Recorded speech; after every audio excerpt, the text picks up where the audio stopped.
Hi everyone, my name is Nick, and this week's plant of the week is Hoya Multiflora. This plant is commonly referred to as the shooting stars Hoya.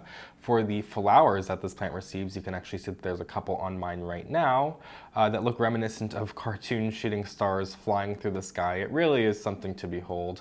And I can happily report that in my own experience, this is the Hoya that is the easiest to bloom and blooms the most. The only downside to that is that this Hoya, the blooms do produce a considerable amount of nectar that drips down onto the plant and the planter and the surface that's below, so I would just be mindful where you put it. This is native to Indonesia, and this, as you can probably see, is a little different than many of the other Hoya that we're used to growing in our home. This is more of a shrub-like Hoya, so it doesn't grow in that like vining manner that many other Hoya grow, and they will twine around like a trellis or like a wire trellis or whatever you give it.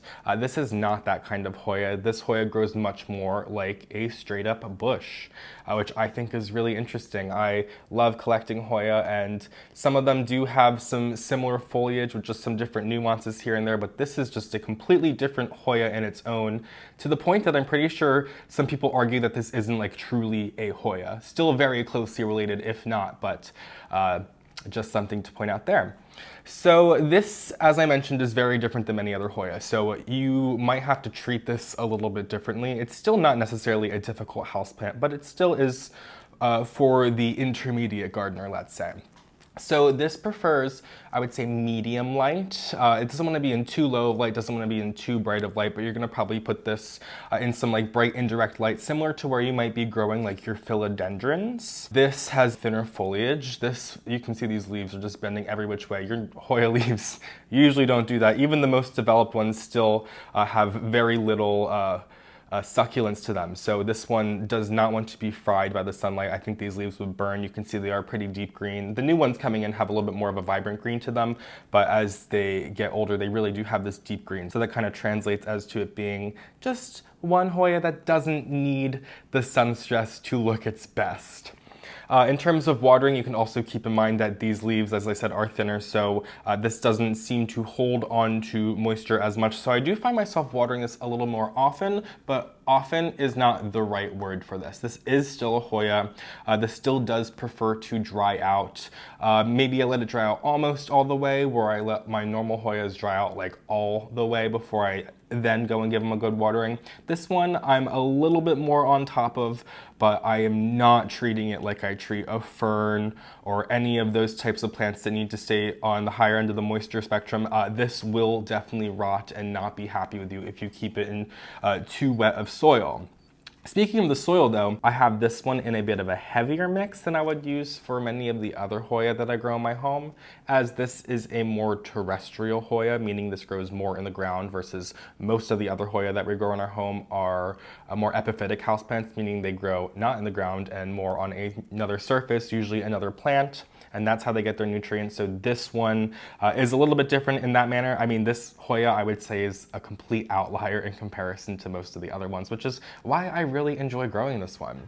So I just have this in straight up soil right from the bag. Mind you, it's a good soil mix. I'm using the classic tropical and houseplant mix by repotme.com if you're curious, which you can click the link below. And if you purchase anything through that link on their website, I do get a small kickback. I don't like to usually do promos on my plant of the week videos, but have to mention it here because I really do swear by their soil, and this Hoya Multiflora is just kind of a living proof of that. So you can see I have this one planted in a terracotta planter too. You do want to keep in mind that, as I said, this doesn't want to stay too wet, it doesn't want to stay too dry, and even though I have it in a bit of a heavier mix to combat it from staying too moist, I do have it in this terracotta planter or unglazed ceramic, which just pulls out moisture from the soil just to kind of keep this plant as happy as possible, and it clearly seems to be really enjoying this setting. You can fertilize your Hoya Multiflora once a month during the growing season. You can just use a standard houseplant fertilizer and cut it in half, as you don't want to over fertilize your houseplants. And Hoyas usually aren't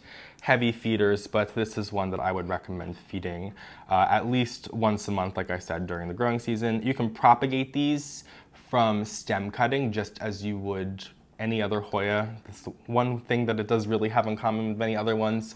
Just make sure that you have at least one node, preferably two. A node being where the leaves meet the stem. You will notice that's where they're going to have these little notches and where they're going to put off most of their root growth. So easy peasy. And this is not as forgiving with temperatures. I think this needs to be like between like 65 and 85 degrees. I'm pretty sure, maybe 60 and 80 degrees. I want to say 65, 85 degrees for it to be in its happiest. It does not handle heat very well. It does not handle cold very well. So do be mindful with that. This does prefer higher humidity too, but it doesn't require it. This is not a really out there houseplant. This has become one that we are often growing in our homes and is sold to grow as a houseplant, so it doesn't really require the extra humidity. But if you are struggling with your Hoya multiflora, maybe give it a little bit of an extra humidity environment just to encourage it to grow a little better, as that's what it would be receiving in its natural habitat. So as far as the toxicity goes, is kind of debated, I would say. According to the ASPCA, these are pet friendly, but Hoyas across the board, when you propagate them, produce a milky, like latex sap, which I don't think is good for you to or your pets to ingest. And you should probably wash your hands after handling it. So I'm gonna make a statement and say that these are not pet friendly, but that is a statement that could be argued. But my cat does not nip on my plants, so I don't worry about her being around my Hoya. I don't believe them to be fatal houseplants by any means. I would just consider them to be moderately toxic, so just something to bear in mind there. This is still a Hoya, mind you, so there is always the possibility of this contracting a mealybug problem. This isn't like the Hoya to bring mealybug into your home. There are plenty other Hoyas that I worry more with that. But if you do have mealybug on, say, a couple other Hoyas or a couple other houseplants in your home, I would just be mindful to keep this one clean. I would just check up on the back sides of the leaves and in like the crotch of where the leaf petiole meets the stem at the node, as that's just where I found some mealybug on my plant in the past. But even though these leaves are much thinner than many other Hoya, it doesn't really seem to attract the mealybug, which is good because I would kind of expect that to be the case. And last but not least, I should mention back on the flowers, because I feel like that's a huge gimmick of this houseplant. I mean, it's called the Shooting Stars Hoya. So this, as I mentioned, blooms very easily. However, it is usually few and far between where, in my own experience, I get all of the flowers that this houseplant is producing on a peduncle. So a peduncle is a different sort of stem that works its way off of the main stem where it produces the flowers. So you can see it right here. There's also another one that is forming on this other stem right here. There's just two plants in my pot here that are just one stem each coming up. So when this was producing its peduncle, there was like 12 flowers forming, and then most of them fell off or blasted, as I think people refer to it as, and they did not form. They just fell off as they were producing. So do be mindful. I don't really have any tips for that. I'm still learning myself, but if you have any tips for avoiding that, please let me know, as I do have another peduncle coming in here and the growing season's coming up. So this one is probably going to be blooming all summer for me, as it typically does. So on that note, I think that's about it for today's plant of the week, Hoya multiflora, the Shooting Stars Hoya. I'm sure there's a couple other fun names for this houseplant, but that's what I most often hear this one as. So thank you so much for joining me. If you don't already, follow me on Instagram at phillyfoliage, subscribe to my channel, and I will see you guys next week for plant of the week. Have a great day.